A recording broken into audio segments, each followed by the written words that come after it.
So আপনারা অনেকেই আছেন যারা ডে ট্রেডিং কিংবা স্ক্যাল্পিং করেন, কিন্তু ডে ট্রেডিং বা স্ক্যাল্পিংয়ের জন্য আমাদেরকে যে কয়েন সিলেকশন করতে হয় ওই জায়গাটায় আপনারা ভুল করেন। সো আজকে আমি আপনাদেরকে একদম সিম্পল একটা মেথড শিখিয়ে দেবো, যে মেথডে আপনারা খুব ইজিলি কয়েন সিলেক্ট করতে পারবেন। তো সেজন্য আপনাদেরকে নর্মালি আপনাদের বাইন্যান্সে লগ ইন করে নিতে হবে। বাইন্যান্সে লগ ইন করে নেওয়ার পরে আপনারা যদি একটু নিচের দিকে আসেন তাহলে এখানে কতগুলো লিস্ট দেখতে পারবেন, যেমন এখানে favourite, hot, alpha, new, gainer, এই ধরনের কিছু কয়েনের লিস্ট দেখতে পারবেন। তো সিম্পলি এখান থেকে আপনাদেরকে গেইনার এই অপশনে চলে যেতে হবে। সো যদি আপনারা গেইনার অপশনে আসেন তাহলে এখানে যে কয়েনের নামগুলো দেখতে পারবেন, এই কয়েনগুলো মূলত লাস্ট 24 আওয়ার্স বা লাস্ট কিছু সময় বড় ধরনের পাম্প করছে। তো এখন এখান থেকে আপনাদেরকে এমন একটা কয়েন খুঁজে বের করতে হবে যে কয়েনে আসলে আপ ট্রেন্ড চলতেছে এবং এখান থেকে আরও প্রাইস উপরের দিকে যাইতে পারে।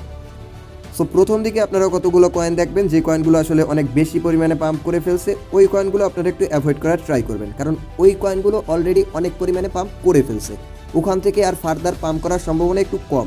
সো আপনারা নিচের দিকে যে কয়েনগুলো আছে, যেমন ধরেন যে আমি যদি এসটিও কয়েনের এই চার্টে যাই, সো এখান থেকে আপনারা মার্কেট অ্যানালাইসিস করে খুঁজে বের করতে হবে যে আসলে কোন কয়েন পাম্প করতে পারে। সো আমি বর্তমানে আছি 15 মিনিটের চার্টে, এবং 15 মিনিটের চার্টে আপনারা যদি এসটিও কয়েনের প্রাইস অ্যাকশন একটু ভালোভাবে লক্ষ্য করেন তাহলে দেখতে পারবেন যে ফার্স্টে একটা পাম্প হয়েছে, পাম্প হওয়ার পরে প্রাইসে একটা রিটেস্ট নিছে, একটা রেড ক্যান্ডেল তৈরি হয়েছে, এবং এরপরে আবার এসটিও কয়েনের প্রাইসে পাম্প হচ্ছে।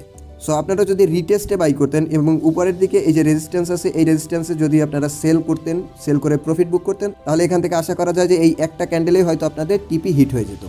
সো এইভাবে মূলত আপনারা এই অপশনটা ব্যবহার করে কয়েন সিলেক্ট করে খুব ইজিলি ট্রেড করে প্রফিট করতে পারবেন।